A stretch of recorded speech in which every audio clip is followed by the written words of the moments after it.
വാർത്തകൾ തുടരുന്നു. കൊടുങ്ങല്ലൂരിലെ ചരിത്രപ്രസിദ്ധമായ ചേരമാൻ ജുമാ മസ്ജിദിൽ സ്നേഹത്തിന്റെയും സൗഹാർദ്ദത്തിന്റെയും സന്ദേശം ഉയർത്തിപ്പിടിച്ച് ഇഫ്താർ സൗഹൃദ സംഗമം നടന്നു.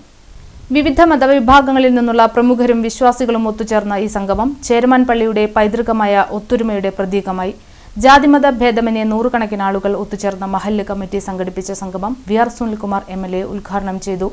മഹല്ല് പ്രസിഡന്റ് N.A. റഫീഖ് അധ്യക്ഷത വഹിച്ചു. മഹല്ല് ചീഫ് ഇമാം ഡോക്ടർ മുഹമ്മദ് സലീം നദ്വി ഇഫ്താർ സന്ദേശം നൽകി. എല്ലാ മതവിശ്വാസികൾക്കും പരിചയമുള്ളതാണ് ഉപവാസം, നോമ്പ് എന്നൊക്കെ പറഞ്ഞുള്ള മഹത്തായ കർമ്മം.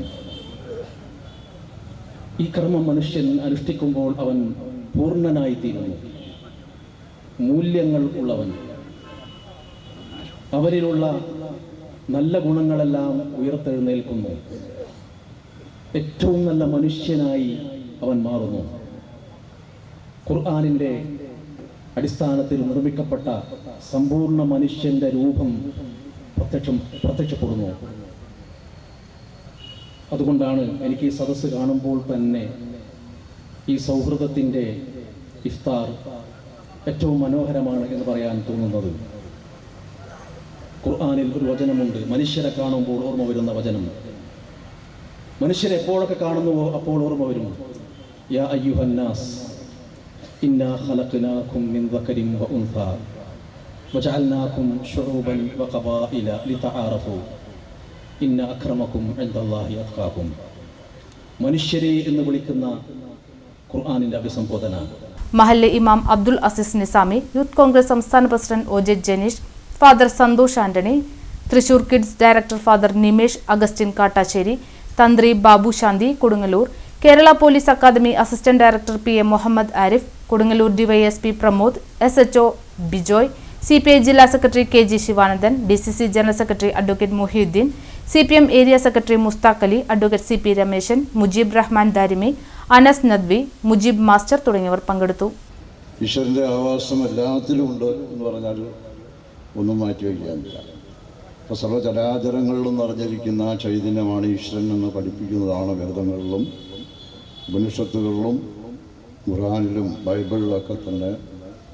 സർവ്വചരാചരങ്ങളിലും നിറഞ്ഞു നിൽക്കുന്ന ഈശ്വര ചൈതന്യത്തെയാണ് നമ്മൾ ആരാധിക്കുന്നത്.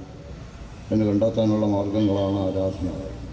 പ്രവാചകന്മാരുടെ നിർദ്ദേശാനുസരണം ഇത്തരത്തിലുള്ള ധ്യാനങ്ങളിലൂടെ തേനഭം ചെയ്ത എല്ലാത്തിനെയും ത്യജിച്ചുകൊണ്ട് സമർപ്പണമായി എല്ലാവർക്കും വേണ്ടി ചെയ്യുന്ന ഈ സംഗമത്തിൽ നമ്മുടെ ഓരോരുത്തരും തന്നെ നമ്മൾ ഒന്നിപ്പിക്കുന്നതിനും നമ്മുടെ സംസ്കാരത്തെ നമ്മുടെ ദിനചര്യയിലൂടെ നിസ്കാരവും നമസ്കാരവും പ്രദക്ഷിണവും ഒക്കെ ചെയ്യുമ്പോഴും നമ്മളെ തന്നെ കാണുന്ന തത്വമസ്യാദി വാക്യങ്ങളെ ഉറപ്പിക്കാനും എല്ലാവരും ഒന്നായി കാണുന്ന തരത്തിലേക്ക് എത്തുകയാണ്.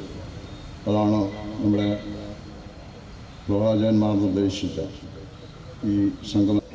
ആശംസ അർപ്പിക്കാനുള്ളതുകൊണ്ട് വളരെ സന്തോഷത്തോടും വിനയത്തോടും കൂടി നിങ്ങളെല്ലാവരെയും ഈ വിശുദ്ധ മാസത്തിൽ കാണാൻ കഴിഞ്ഞുള്ള സന്തോഷം അറിയിക്കുന്നു. നല്ല വാക്കുകൾ കേൾക്കുകയും നല്ല മനുഷ്യനാവുകയും, ഇവിടെ പറഞ്ഞതുപോലെ നല്ല എന്നുള്ള വാക്കിൻ്റെ അർത്ഥം തന്നെ നമ്മളെ വീണ്ടും നല്ലതാവാൻ വേണ്ടി കൊതിപ്പിക്കുന്നതാണ്.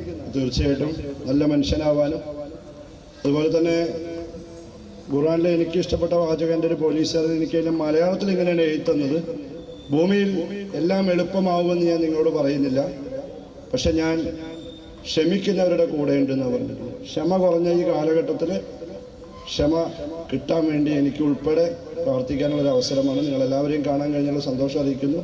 ഈ ഒരു പോസിറ്റീവ് എനർജി നിറഞ്ഞ ഈ ഒരു അന്തരീക്ഷത്തിൽ കൂടുതൽ കരുത്തോടെ ജോലിയിൽ മുന്നേറാൻ എന്നെ സഹായിക്കട്ടെ.